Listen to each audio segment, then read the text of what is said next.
He's trained in UK and Israel, and he's a doctor, MD by profession. So he's not a doctorate as a PhD. Okay, so he's a doctor, doctor by profession and trader by heart. So he got interested in the markets sometime in 2000, and thereafter, Nifty was launched, and then he started doing extensive research on Nifty.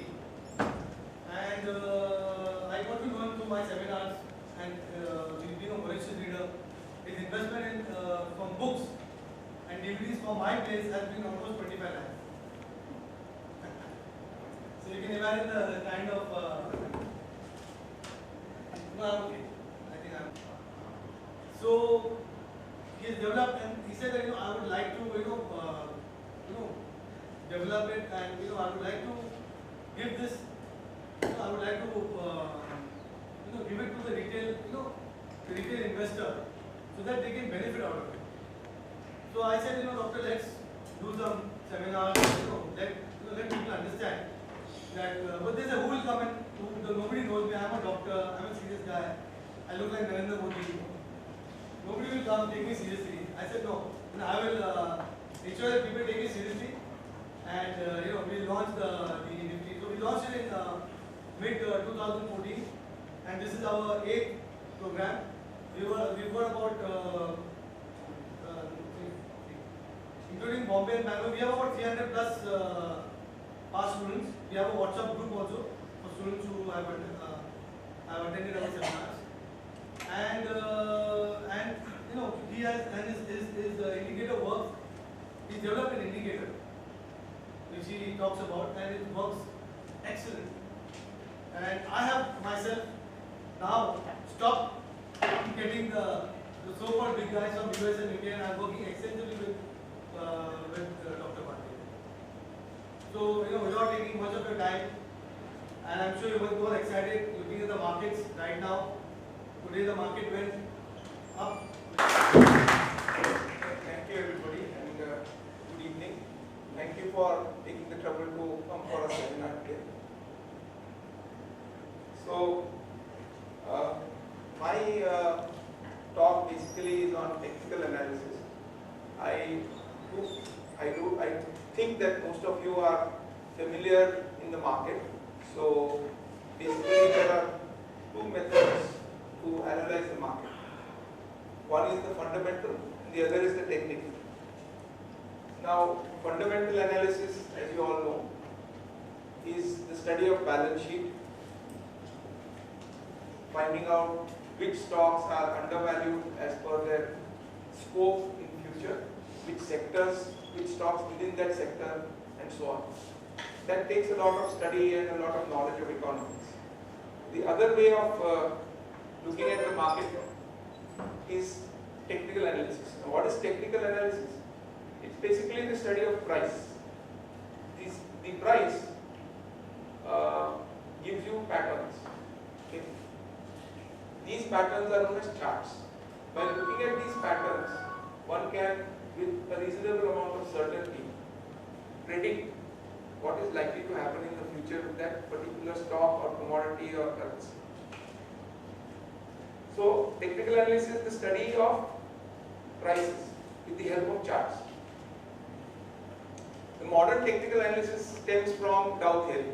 Dow is, as you know, the Dow Jones Index. So Dow was the guy, Charles Dow, who sometime in probably late 19th century, or what is it? Probably that time, came out with this theory, and based on that is the modern technical analysis. Now, what is the basic fundamental of technical analysis is whatever be the news about an asset, whether it is a commodity, whether it is a stock, whether it is an index, is discounted at any moment in time by the price itself. So if you study the price, you should be able to know what is happening in that particular asset. You don't have to study the balance sheet to know anything about what to profit from. Ultimately, we are all in the market only for one thing, and that's to make money, isn't it? We are not here to become economists. So our aim to be in the market is to make money. if you are able to make money studying the price charts, you don't need to have economics. At least I have not felt the need to. There are two ways of looking at it. There are people who swear by only fundamentals. I swear by technicals. But a good combination of the two also helps. So even if you are a good fundamental analyst, ultimately, what you buy and when you buy will determine how much money you make in the market. Am I right? Somebody bought HUL when it came in an IPO at 10 rupees, is now multi-millionaire. If you buy HUL today, okay, if you buy today, let us say, when it is at a very high price, you are likely, I am not saying, because I have not seen the chart, but I am just giving an example, you are likely to have to wait for a longer period of time to make money. Why? Because the level at which you enter HUL is not changed, the company has not changed. The level at which you entered HUL, it's possible that it is overvalued. It is already discounted a lot of profits because the market, it's possible that you may have to wait a longer time till it moves further up and then make money. However, if you were to wait for a correction, a reaction in HUL for any reason and then buy at a lower level, obviously A, you are safer, B, you are likely to make money faster. Therefore, even in a fundamentally good stock, the timing of entry is always determined by technical charts.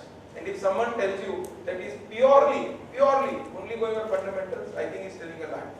Every fund manager is assisted by a technical analyst. So they have a combination. They will research and find a stock which they feel is undervalued.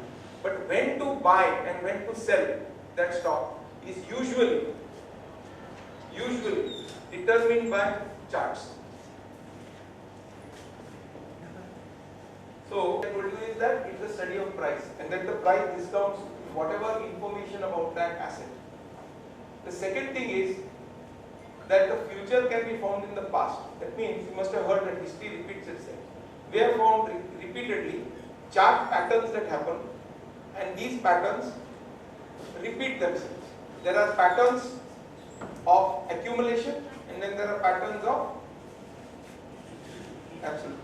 Accumulation is when there is an accumulation of the stock and it's likely to go up.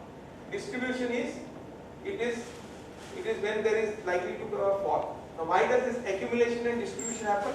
You may have encountered this many times. You waited for a stock to go up, you sold it disgusted and the next day it went up. Am I right? Or you waited for it to come down and you got disgusted and then it suddenly fell. Now what happens is that there is what is known as strong hands and weak hands in the market. Strong hands are the institutions, FIIs, etc. Weak hands are the retail investors. Now, most of the times, the institutions are having deep pockets, they have a lot of money, so they can hold on for a longer period of time. They can buy in larger quantities, therefore they are able to move the price with their buying. That is known as market makers. They are market makers. They are able to move the price because of their buying, because they buy in such large quantities. And they are also privy to certain information which you and I are not privy to. Right? So they buy in anticipation and then they start selling when it starts going up. So when retail investors are buying, the FIIs are selling. So that's how distribution happens. Over a period of time, each time the market goes up, they offload some stock. Again it comes down, again it goes up, they offloads. Then suddenly there are no buyers left, and then the market, the stock collapses. The same thing happens when the stock is falling. They keep accumulating, they keep buying from the retail investors. And when there are no more sellers remaining, the stock suddenly makes an upturn. So the price of a security represents the consensus between a buyer and a seller. Now what happens is, in the market, what are we doing? Are we buying and selling actually the HUL or Reliance? Or are we buying what we perceive to be the value of Reliance and HUL? Does anything happen if today, every day, the price of a stock or Nifty goes up and down? Right? Nifty moves by 100 points. Has anything changed in the economy of India? Nothing. then why does the price move up and down so much, so frequently, every day, every second? If you watch the ticker of the Nifty, you will find that there is so many trades are happening and the price is moving in milliseconds. Why? The reason is that if somebody feels that Reliance at 1070 is cheap, he will buy. And somebody who feels that 1070 it is expensive will sell. Now it is only when there is a consensus. That means for every buyer there has to be a corresponding seller, otherwise the trade won't happen. Okay. So if there is a consensus, only then there will be a trade. Now what are we trading? Are we trading the actual value of Reliance? Does anything happen in Reliance by your buying or selling? No. Right? What are we trading? It is the perception of the value of Reliance. Okay? Discounts all information about an asset at any time at any point in time, and B, history repeats itself. Price moves in patterns or in the form of charts which are read, and with that you can use these charts to trade. Now what is a chart?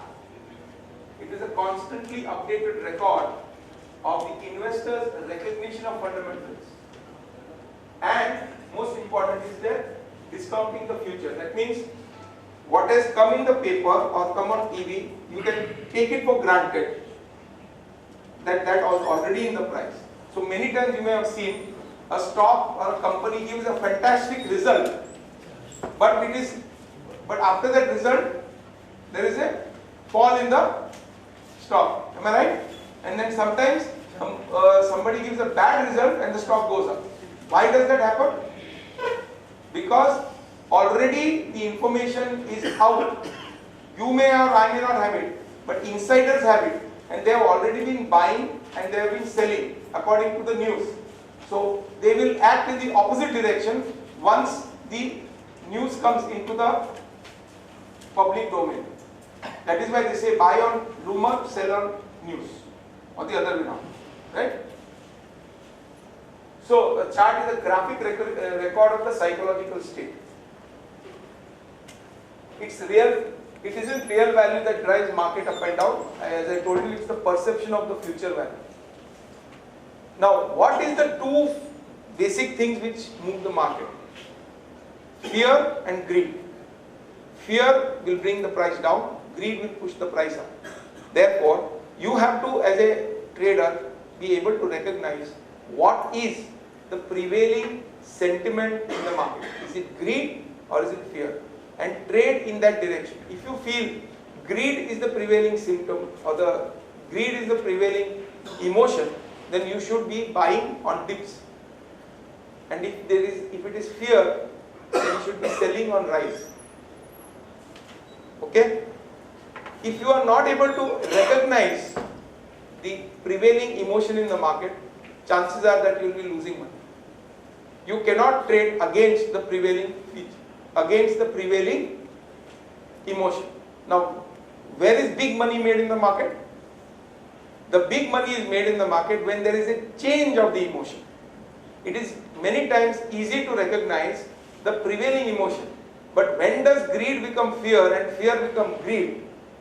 If you are able to recognize that, you will be able to make the big money. So you should be able to recognize the change in the emotion. Once that emotion changes, the emotion lasts for a period of time. Again it changes. And that is why nobody ever is always correct in the market. Because human mind and human brain has got the tendency to extrapolate a trend. What is extrapolation of a trend? If you feel that the market is going up, you will say that it will keep going up and up and up. You will all the time feel it will keep going up. Not necessary. It will go up to a level and then suddenly it will correct. So because you have extrapolated that trend, you are caught at the height of the market with your pants down. The same thing happens when it is falling. You keep dumping stock thinking now everything will go to zero. Correct? But then suddenly the market turns and goes up. after your